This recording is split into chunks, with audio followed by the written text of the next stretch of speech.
سورۃ النبأ پارہ نمبر 30۔ نحمدہ و نصلی علی رسولہ الکریم، اما بعد، اعوذ باللہ من الشیطان الرجیم، بسم اللہ الرحمن الرحیم۔ عما یتساءلون عن النبأ العظیم الذی ہم فیہ مختلفون۔ صدق اللہ العظیم۔ یہ سورہ نبأ ہے، مکی صورت ہے۔ ترتیب نزولی کے اعتبار سے یہ 80 نمبر پر ہے اور قرآنی ترتیب میں 78 نمبر پر ہے جو ہمارے سامنے ہے۔ 2 رکوع ہیں، 40 آیات ہیں، اور اس سورہ مبارکہ کا نام سورۃ النبأ ہے اس لیے کہ اس کی دوسری آیت میں لفظ نبأ موجود ہے جس کا معنی ہے خبر، یعنی قیامت کی خبر۔ اور اس سے پچھلی صورت کے ساتھ ربط و تعلق یہ ہے کہ پچھلی صورت میں ذکر تھا یوم الفصل، یعنی قیامت کا دن، فیصلے کا دن۔ تو اس میں آگے اسی کی تفصیل ہے کہ وہ فیصلے کا دن کیا ہوگا، اس میں پھر کیا معاملات ہوں گے۔ اور دوسرا یہ کہ وہاں پر قیامت پر جو دلائل بیان کیے تھے وہ دلائل منقولیہ تھے، عقلی دلائل کم تھے، اور اس سورہ مبارکہ میں جو قیامت کے وقوع پر جو ہے نا وہ تقریباً عقلی دلائل زیادہ بیان کی۔ اور اس سورہ مبارکہ کا مختصر خلاصہ یہ ہے کہ سب سے پہلے اس میں کفار کے لیے ڈانٹ ہے، اس کے بعد آگے 10 انعامات ہیں بطور قیامت کے قیام پر دلیل کے، اور اسی طرح پھر قیامت کے وقوع کا منظر ہے، پھر عذاب کی 2 وجہ ہیں، بشارت ہے، آگے اللہ کی توحید کا بیان ہے، اور پھر یہ بیان ہے کہ بھئی اللہ تعالیٰ کے ہاں کوئی زبردستی سفارش کر کے کسی کو نہیں بخشا سکتا، اللہ تعالیٰ اجازت دیں گے تو پھر سفارش کریں گے۔ اور اسی طرح پھر آخر میں یہ کہ ہر آدمی کو اس کے اعمال کا مشاہدہ کروایا جائے گا، اور کفار کو وہاں بڑی ندامت ہوگی، وہ افسوس کریں۔ یہ اس کا مختصر خلاصہ ہے۔ عما یتساءلون، اس کا شأن نزول یہ ہے کہ جب رسول اللہ صلی اللہ تعالیٰ علیہ وآلہ وسلم نے توحید کے ساتھ رسالت اور قیامت کا جب تذکرہ کیا نا کہ تمہیں ایک دن ضرور ایسا آئے گا کہ تمہیں دوبارہ زندہ کیا جائے گا اور تمہیں اللہ تعالیٰ زندہ کر کے اپنے سامنے کھڑا کریں گے، اور تو تمہارا احتساب ہوگا، اچھے برے اعمال کی تمہیں جزا ملے گی۔ تو سننے والوں نے جو ہے نا وہ آپس میں سوالات شروع کر دیے کہ بھئی کیا واقعتاً قیامت قائم ہوگی، کیا یہ ممکن بھی ہے، اور پھر یہ قیامت کس طرح قائم ہو سکتی ہے جب ہم مر جائیں گے، مٹی میں مٹی ہو جائیں گے، ہماری ہڈیاں بھی گل سڑ جائیں گی، تو دوبارہ کیسے زندہ کیا جائے گا۔ تو اس طرح کے سوالات جب کرنے شروع کر دیے تو اللہ تبارک و تعالیٰ نے اس کا یاد تفصیلی پھر جواب دیا۔ اللہ فرماتے ہیں عما یتساءلون، یہ عما کس چیز کے بارے میں، یتساءلون یہ لوگ باہم سوال کرتے ہیں کہ کس چیز کی بنسبت سوال کر رہے ہیں ایک دوسرے سے، عن النبأ العظیم، کیا بڑی خبر کے بنسبت، یعنی قیامت کا مطلب یہ سوال کر رہے ہیں۔ الذی وہ، ہم یہ لوگ، فی جس کے بارے میں، مختلفون اختلاف کرنے والے ہیں کہ بھئی وہ قیامت کو مانتے نہیں، ان میں سے کوئی اختلاف کرتے ہیں، کوئی کہتے ہیں قیامت قائم ہوگی، کوئی کہتے ہیں نہیں قائم ہوگی، تو اس کے بارے میں یہ سوال کر رہے ہیں۔ تو اللہ تعالیٰ فرماتے ہیں کلا، خبردار، ہرگز ایسا نہیں۔ اور یہ کلا جو ہے نا یہ پہلے کلام کے رد کے لیے آتا ہے اور ما بعد کے اس بات کے لیے، معنی یہ ہوگا کہ قیامت کے بارے میں یہ جو شک کر رہے ہیں، شبہ کر رہے ہیں، سوالات ایک دوسرے اٹھا رہے ہیں، فرمایا یہ بالکل غلط ہے، انہیں ایسا نہیں کرنا چاہیے، بلکہ قیامت لازماً قائم ہوگی اور ان کو عنقریب پتہ چل جائے گا، یقین آ جائے گا۔ اچھا، اب یہ کہ عنقریب یقین آ جائے گا، اس سے کیا مراد ہے، کون سا وقت مراد ہے؟ تو اصل بات یہ دیکھو جی، لوگوں نے رسولوں کا انکار کیا، اللہ کا انکار کیا، قیامت کا انکار کیا، لیکن موت کا کسی نے کوئی انکار نہیں کیا۔ موت اٹل حقیقت ہے، موت کا کوئی بھی انکار نہیں کر سکا۔ تو اس سے مراد یہ ہے کہ یعنی عنقریب جان لیں گے کہ موت تو ہر ایک کو آنی ہے، اور جس وقت موت آئے گی عالم نظم ہی پتہ چل جائے گا ہر انسان کو کہ آگے میرے ساتھ کیا ہونے والا ہے۔ اور پھر اس کے بعد جب انسان قبر کے حوالے ہو جائے گا تو پھر تو سب کچھ کھل کے سامنے آ جائے گا، اور اس وقت اسے یقین ہو جائے گا، پتہ چل جائے گا کہ بھئی قیامت آنے والی ہے۔ اور اس وقت کا یقین پھر فائدہ نہیں دیتا، اصل جو ہے نا وہ یقین کا وقت موت سے پہلے اگر کسی کو بھی یقین آ جائے توحید، رسالت اور قیامت پر، تو وہ انسان کامیاب ہے۔ اسی چیز کو یہاں بیان فرمایا، اللہ فرماتے کلا، خبردار، دیکھو، سیعلمون، ان قریب وہ جان لیں گے، ثم پھر کلا خبردار ہرگز نہیں، سیعلمون ان قریب وہ جان لیں گے۔ یہ تاکید کے لیے دوبارہ فرمایا کہ ان کو ان قریب پتہ چل جائے گا جب موت آئے گی۔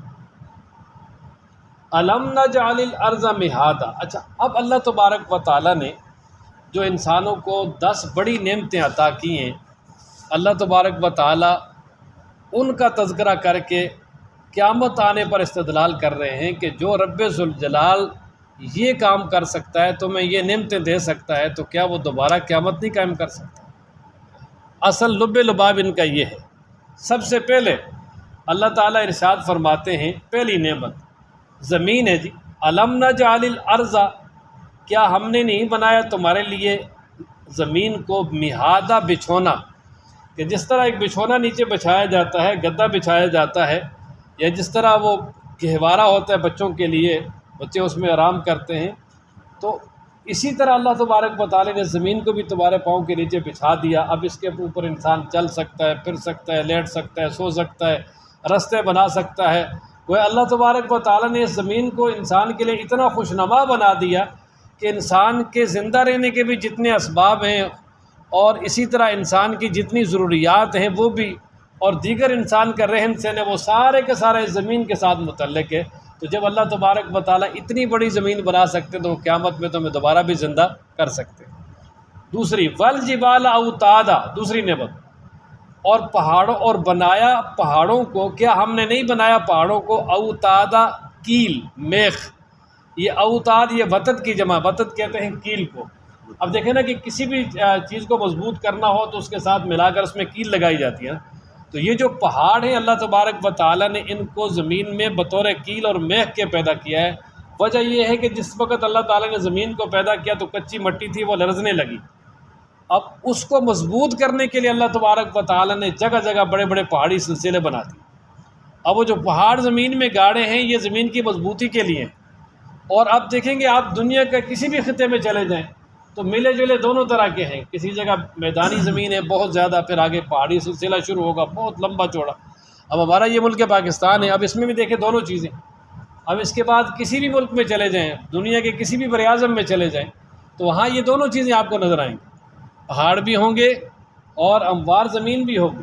تو یہ پہاڑ جو ہے نا، ان میں اللہ تبارک و تعالیٰ نے بہت زیادہ فوائد رکھے ہیں، بڑے بڑے جنگلات ہیں، ان میں ہیرے جواہرات، قیمتی پتھر، اور پھر پہاڑوں کے اوپر جب برف پڑتی ہے تو وہ پگھل کے پورے سال کا پانی کا جو ایک طرح کا سٹاک بن جاتا ہے، پھر پہاڑوں کے اندر سے چشمے نکل کے وہی دریا بن جاتے ہیں، اور پہاڑوں کے اندر سے ہی جو ہے بہت زیادہ فوائد ہیں پہاڑوں کے۔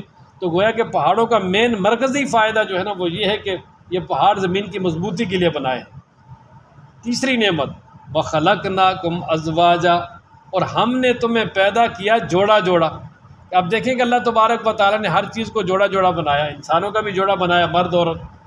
اب انسان مرد عورت ہے، اللہ تعالیٰ نے اسی سے آگے انسانیت کی نسل چلا دی۔ اللہ تعالیٰ فرماتے ہیں نا، یا ایھا الناس اتقوا ربکم الذی خلقکم من نفس واحدہ وخلق منہا زوجہا، یہ سورہ نساء شروع ہوتی ہے نا جہاں سے، اے لوگو ڈرو اس اللہ تعالیٰ سے کہ جس نے جو ہے نا تمہیں ایک جان آدم علیہ السلام سے پیدا کیا اور پھر اسی سے ان کا جوڑا بنایا، یعنی اماں ہوا، وَبَثَّ مِنْهُمَا رِجَالًا كَثِيرًا وَنِسَاءً، آگے پھر ان سے بہت زیادہ مرد عورت پھیلا دیے پوری دنیا میں۔ تو اب یہ انسان کا جو جوڑا ہے یہ انسانیت کی بقا کا ذریعہ ہے، اور یہ اللہ تبارک و تعالیٰ کا سب سے بڑا احسان ہے کہ سب سے پہلا انسان نے جوڑا بنایا، اور پہلا رشتہ ہی اس زمین پہ جو ہے نا وہ نکاح والا قائم ہوا، میاں بیوی والا، باقی سارے رشتے بعد میں، اور یہی جو نکاح والا رشتہ ہے یہی انسان کی بقا کا ذریعہ ہے۔ اس لیے اللہ تبارک و تعالیٰ نے بطور نعمت کا تذکرہ کیا، فرمایا وَخَلَقْنَاكُمْ أَزْوَاجًا، کہ تمہیں جوڑا جوڑا بنایا، وَجَعَلْنَا نَوْمَكُمْ سُبَاتًا، چوتھی نعمت، اور فرمایا کہ ہم نے بنایا تمہارے لیے، وَجَعَلْنَا، اور بنایا، نوما نیند کو، کم تمہارے لیے، سباتا آرام کا ذریعہ، کہ نیند جو ہے یہ بھی اللہ تبارک و تعالیٰ کی نعمتوں میں سے بڑی نعمت ہے، کہ جب انسان بڑی تھکاوٹ میں ہوتا ہے، تھکان میں ہوتا ہے، شدید تھکا ہوا ہوتا ہے، لیکن کچھ دیر کے لیے آرام کر لیتا ہے، نیند کر لیتا ہے، نیند کے بعد پھر فریش ہو کے بڑے آرام سے دوبارہ اٹھ جاتا ہے، وہ ساری تھکان اور تھکاوٹ ختم ہو جاتی ہے، بالکل انسان جو ہے نا وہ تر و تازہ ہو کے اٹھ جاتا ہے۔ اب نیند کی قدر ان سے پوچھی جن کو نیند آتی نہیں ہے، اللہ تعالیٰ یہ نعمت کسی سے چھینے نہ، انسان جب نیند نہ آئے تو انسان بالکل ہر چیز انسان کے جواب دے دیتی، لیکن انسان جو ہے نا وہ جتنا مرضی ہے تھکا ہوا ہو، جتنا مرضی ہے پریشانی کی حالت میں ہو، اضطراب کی حالت میں ہو، بس کچھ دیر کے لیے جب وہ آرام کر لیتا ہے تو اللہ تبارک و تعالی اس کی ساری تھکاوٹ کو ختم کر دیتے ہیں اور بالکل اس کو نئی تازگی اور راحت عطا کر دیتے ہیں۔ تو اس لیے اللہ تعالیٰ نے بطور خاص اس کا تذکرہ فرمایا۔ چوتھی نعمت وجعلنا، اور ہم نے بنایا، یہ جعلنا جمع متکلم کا صیغہ فعل ماضی سے، جعل جعلا جعلو جعلت، یہ آخری صیغہ جعلنا، اور ہم نے بنایا اللیلہ، رات کو، لباسا، پردہ۔ اصل میں انسان کی فطرت ہے کہ نیند کے لیے انسان کو اندھیرا چاہیے۔ عموماً انسان جو ہے نا فطرتی طور پہ بچوں کے لیے بھی اندھیرا کرتے ہیں چلو تاکہ سو جائے، تو نیند کے لیے انسان کو اندھیرا چاہیے۔ اس لیے اللہ تبارک و تعالیٰ نے نیند کے ساتھ ہی تذکرہ کیا کہ ہم نے رات کو تمہارے لیے لباس بنا دیا، یعنی پردہ بنا دیا، اندھیرا بنا دیا تاکہ تم آرام کر سکو۔ اور عموماً جو ہے نا وہ رات کو جگہوں پہ آرام کیا جاتا ہے۔ اب تو ٹھیک ہے رات کو بھی ڈیوٹی کی جاتی ہیں، سب کچھ ہوتا ہے، لیکن اللہ تبارک و تعالیٰ فرماتے ہیں کہ ہم نے رات کو آرام کے لیے بنایا۔ اور قدرتی بات ہے رات کی نیند اور رات کا آرام جو ہے نا اس کے مقابلے میں دن کا آرام بالکل بھی نہیں ہے۔ اگر رات کو کسی کو 4 گھنٹے میں مل جائیں، دن میں اس کے مقابلے میں 10 گھنٹے سو جائے تو برابر نہیں ہوتے۔ اس لیے اللہ فرماتے ہیں وجعلنا اللیل لباسا، رات کو ہم نے پردہ بنایا، لباس بنایا، یعنی تمہارے لیے اندھیری کر دی تاکہ تم اس میں آرام کر سکو۔ اور چھٹی نعمت وجعلنا النہار معاشا، اللہ تبارک و تعالیٰ فرماتے ہیں کہ ہم نے دن کو تمہارے لیے ذریعہ معاش بنایا۔ وجعلنا، اور ہم نے بنایا النہارا، دن کو، معاشا، معاش کا وقت، روزی کمانے کا وقت، روزی کمانے کا ذریعہ۔ کہ انسان دن کو عموماً نکلتا ہے، اپنی ڈیوٹی کرتا ہے، روزی کماتا ہے، اور دن کو اللہ تعالیٰ نے روشن بنا دیا سورج کے ساتھ، اور اس دن کی روشنی میں جو ہے وہ طرح طرح کے انسان کام کر لیتا ہے۔ اور اللہ تبارک و تعالیٰ ایک مقام پر ارشاد فرماتے ہیں کہ اگر اللہ تبارک و تعالیٰ رات کو لمبا کر دے قیامت تک تو کون روشنی لائے گا، اور اسی طرح اگر اللہ تعالیٰ دن کو لمبا کر دے قیامت تک تو اندھیرا کون کرے گا۔ یہ تو اللہ کا بڑا کرم ہے کہ دن رات بڑے آرام سے آ جا رہے ہیں۔ اس لیے اللہ تبارک و تعالیٰ نے دن جو ہے نا وہ بنایا، انسان کے جو ہے نا وہ معاش کا ذریعہ بنایا۔ اور آگے ساتویں نعمت بیان فرمائی، فرمایا وہ بنائینا، اور ہم نے بنائے فوقکم، تمہارے اوپر، سبعاً، 7، شدادہ، مضبوط آسمان، کہ یہ مضبوط 7 آسمان بنائے، پہلا، دوسرا، تیسرا، 7 آسمان لگاتار ہیں۔ اب یہ لگاتار جو 7 آسمان تہ بتہ بنائے ہیں، اصل بات یہ ہے کہ 7 آسمانوں سے اوپر عالم بالا ہے، ادھر ہی جنت بھی ہے، ادھر ہی رب ذوالجلال کی تجلیات بھی ہیں۔ تو یہ 7 آسمان بنائے تاکہ اوپر کی جو تجلیات اور جو چیزیں ہیں ان کا اثر زمین تک کم از کم پہنچے، اور اس سے جو ہے نا وہ انسان کے لیے یہاں رہنا جینا آسان ہو جائے۔ اور پھر اللہ تبارک و تعالیٰ نے یعنی آسمان بنائے، ہر آسمان پہ فرشتے موجود ہیں۔ پھر اسی طرح بہت سارے انبیاء علیہ السلام بھی اس طرح آسمانوں پہ آرام کر رہے ہیں، جیسے آدم علیہ السلام پہلے آسمان پہ، عیسیٰ علیہ السلام دوسرے آسمان پہ، یوسف علیہ السلام تیسرے پہ، ہارون علیہ السلام چوتھے پہ، پھر آگے ادریس علیہ السلام چوتھے پہ، 5ویں پہ ہارون علیہ السلام، 6 پہ موسیٰ علیہ السلام، 7ویں پہ ابراہیم علیہ السلام۔ معراج کی رات نبی پاک صلی اللہ علیہ وسلم سے ملاقات۔ رب ذوالجلال نے یہ بڑے آسمان بنائے ہیں اور یہ لگاتار ہیں، بڑے بڑے آسمان، اور یہ جب قیامت آئے گی تو سب کچھ ختم ہو جائے گا۔ تو یہ اللہ تعالیٰ فرما رہے ہیں گویا جو رب اتنے بڑے 7 آسمان بنا سکتے ہیں تو کیا وہ تمہیں دوبارہ نہیں پیدا کر سکتے۔ اور اسی طرح آگے اپنی اور نعمت بیان اچھا وجعلنا، 8ویں نعمت بیان فرمائی کہ وجعلنا، اور ہم نے بنایا سراجن، ایک چراغ، وہاجا، روشن چمکتا ہوا۔ اور اس سے مراد سورج ہے کہ یہ سورج اتنا بڑا ہے کہ زمین سے بھی بہت بڑا ہے سائنسی تحقیق کے مطابق، اور پوری زمین کو دیکھیں روشن کر رہا ہے۔ اور جس وقت سے اللہ نے زمین و آسمان کو بنایا ہے روشنی دے رہا ہے، بالکل اس کی روشنی میں بالکل کمی نہیں آئی، اپنی مکمل روشنی کے ساتھ، آب و تاب کے ساتھ جاری ہے۔ اور جب تک اللہ تبارک و تعالیٰ نے اس دنیا کا نظام باقی رکھنے روشنی دیتا رہے گا۔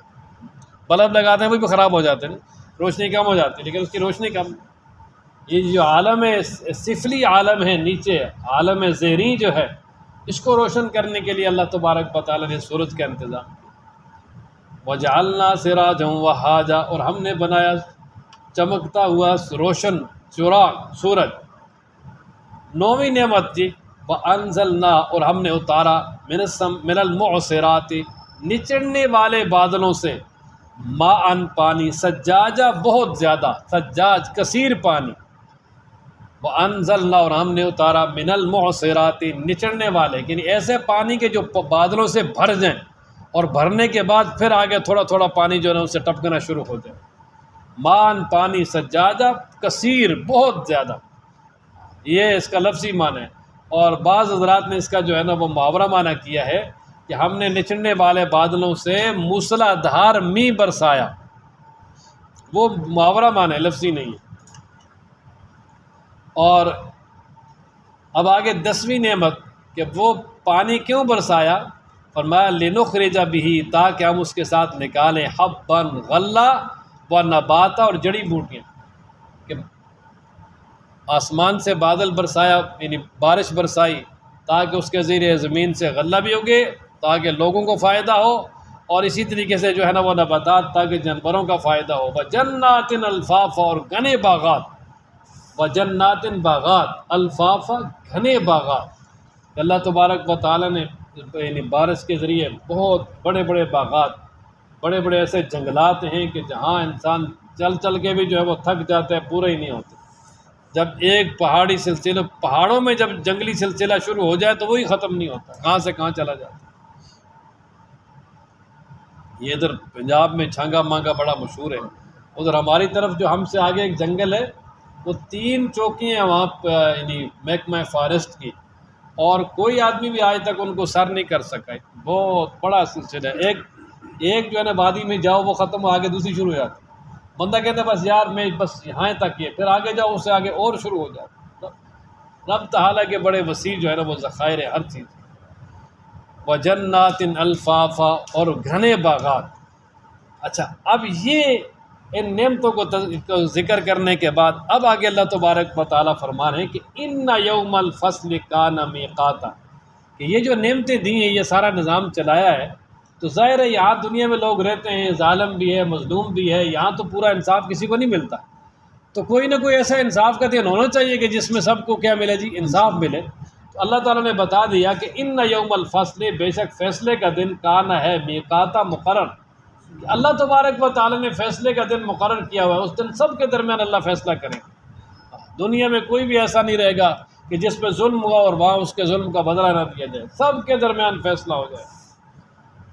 اور وہ دن کب آئے گا، اب کچھ اس کے احوال بیان کر دیے۔ یوم ینفخ، جس دن پھونکا جائے گا، فی الصور، صور میں، فتأتون، پس تم آؤ گے، افواجا، فوج در فوج۔ یہ صور جو ہے نا حدیث مبارکہ میں آتا ہے کہ یہ سینگ کی طرح ہے، یعنی ایک طرف سے باریک ہے اور ایک طرف سے کیا چوڑا ہے۔ آج کل جس طرح یہ جو اسپیکر لگے ہیں اوپر، بالکل اس طرح کا، اور باقی اس کی کیا کیفیت ہے، کتنا بڑا ہے، وہ اللہ تعالیٰ جانتے ہیں، صرف آپ علیہ السلام نے ایک اس کی علامت بیان کی۔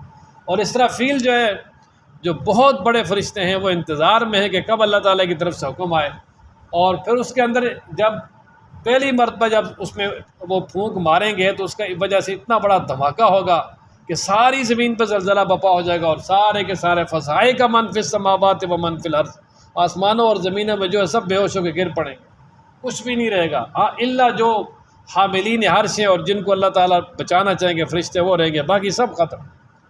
اور پھر اس کے بعد جو ہے نا وہ حدیث مبارکہ میں آتا ہے 40 تک، پتہ نہیں 40 ہفتہ یا 40 سال اسی حالت میں رہیں گے۔ ثم نفخ فیہ اخری، پھر دوبارہ جو ہے نا سور پھونکا جائے گا، تو فاذا ہم قیام ینظرون، پھر سارے کھڑے دیکھ رہے ہوں گے۔ یہ وہ دوسرا جو ہے اس کا تذکرہ ہے کہ جب دوبارہ سور میں پھونکا جائے گا تو اللہ فرماتے ہیں تم فوج در فوج آؤ گے میدان معاشر میں، یعنی کافر الگ آئیں گے، مومن الگ آئیں گے، فاسق الگ آئیں گے، نمازی الگ آئیں گے، ٹولیوں کی شکل میں وہاں رب ذوالجلال کے سامنے جمع ہوں گے۔ یوم ینفخ، جس دن پھونکا جائے گا، پھر سور میں، فتأتون، پس تم آؤ گے، افواجا، فوج در فوج، وفتحت السماء، اور وفتحت، اور کھول دیا جائے گا، السماء، آسمان کو، فکانت، پس وہ ہوگا، ابوابا، دروازے ہی دروازے۔ یہ جو آسمان ہے ابھی بالکل بند ہمیں نظر آ رہا ہے نا، تو قیامت میں جب اللہ تبارک و تعالیٰ قیامت بپا کریں گے تو بالکل یہ کھل جائے گا، اس میں سارے دروازے، فرشتے نیچے آ رہے ہیں، اوپر جا رہے ہیں، بڑا اضطراب ہوگا، اور کچھ دیر کے بعد جو ہے نا اس آسمان کا سلسلہ ہی ختم کر دیا جائے. بلکہ ایک مقام پر اللہ تعالیٰ ارشاد فرماتے ہیں یوم نطوی السماء کطی السجل للکتب، کہ ہم آسمانوں کو اس طرح لپیٹ کے جو ہے نا رکھ دیں گے جس طرح کہ تمہار پہ یہ کاغذات لپیٹے جاتے ہیں. اللہ اذا السماء انفطرت، جب آسمان پھٹ جائے گا. یہ آگے آ رہا ہے ساری تفصیل. اب زیادہ تر قیامت کا ہی تذکرہ ہے آخری اس آیات میں، آخری پارے میں. وَسُيِّرَتِ الْجِبَالُ، اور چلا دیے جائیں گے پہاڑ. فَكَانَتْ، پس وہ ہوں گے سرابا، چمکتی ہوئی ریت. آج کتنے پہاڑی سلسلے ہیں، کتنے مضبوط مضبوط پہاڑ ہیں، لیکن یہ سارے کے سارے پہاڑ بالکل ریزہ ہو جائیں گے اور یہ چمکتی ریت بن جائیں گے. کوئی ریت جس طرح پڑی ہوتی ہے ٹیلوں پہ، ایسے ہوا جدھر مرضی اس کو اڑاتی پھرے. اور کچھ تو پہاڑ اس طرح ہو جائیں گے کہ فَتَكُونُ الْجِبَالُ كَالْعِهْنِ الْمَنْفُوشِ، دنکی ہوئی روئی کی طرح اڑ جائیں گے. اللہ کالعہن المنفوش. اب اس قیامت کا تذکرہ کرنے کے ساتھ ہی فرمایا انا، بے شک جہنم، جہنم کانت ہے مرصادہ، گھات میں. اب جہنم گھات میں ہے یہ اس لیے فرمایا کہ یہ جو میدان محشر ہے، اللہ تعالیٰ جب میدان محشر برپا کریں گے، وہاں جب سب کا احتساب ہوگا تو پھر آگے اللہ تبارک و تعالیٰ فرمائیں گے چلو. اور آگے جب لوگ جائیں گے تو پل صراط جو ہے نا وہ جہنم کے اوپر ہے، اس سے گزر کر جنتی بھی آگے جائیں گے. اب جو لوگ مجرم ہیں تو پل صراط پر جو ہے نا وہ جہنم انتظار میں ہے، گھات میں، یعنی وہ فرشتے انتظار میں ہوں گے. جو ہی وہ مجرم جائیں گے ان کو پکڑ کے نیچے پھینک دے جائیں گے، اور ایمان والے گزرتے جائیں گے اور جنت پہ پہنچتے جائیں گے. تو اس لیے فرمایا جہنم گھات میں ہے. اللہ تعالیٰ ارشاد فرماتے دوسرے مقام پر کہ تم نے ہر ایک نے جہنم پہ وارد ہونا ہے، یعنی جہنم کے اوپر سے ہر ایک نے گزرنا ہے. مطلب اس کا اثر تو نہیں ہوگا مومنوں کو، لیکن گزرنا سب نے ہے. راستہ وہی ہے. ایمان والوں کو اللہ تعالیٰ روشنی عطا کریں گے. نورہم یسعی بین ایدیہم و بایمانہم، دائیں اور بائیں ہر طرف روشنی روشنی ہوگی اور اس کے اندر جو ہے وہ سیدھے جنت پہنچ جائیں گے. اور جو مجرم ہوں گے اندھیرا ہوگا، اور اسی طرح ٹکرے مارتے مارتے جب آگے جائیں گے تو فرشتے پکڑ کے جہنم میں ڈالیں گے، جہنم میں گرتے جائیں گے. اس لیے فرمایا ان جہنم کانت مرصادا، کہ بے شک جہنم جو ہے نا وہ اس میں ہے، گھات میں ہے. للطاغین مآبا، سرکشوں کا ٹھکانہ ہے، کہ جو سرکشی کرنے والے لوگ ہیں اور وہ ان کا وہ ٹھکانہ ہے. اللہ تعالیٰ ہم سب کو جہنم سے محفوظ فرمائے، جنت عطا فرمائے.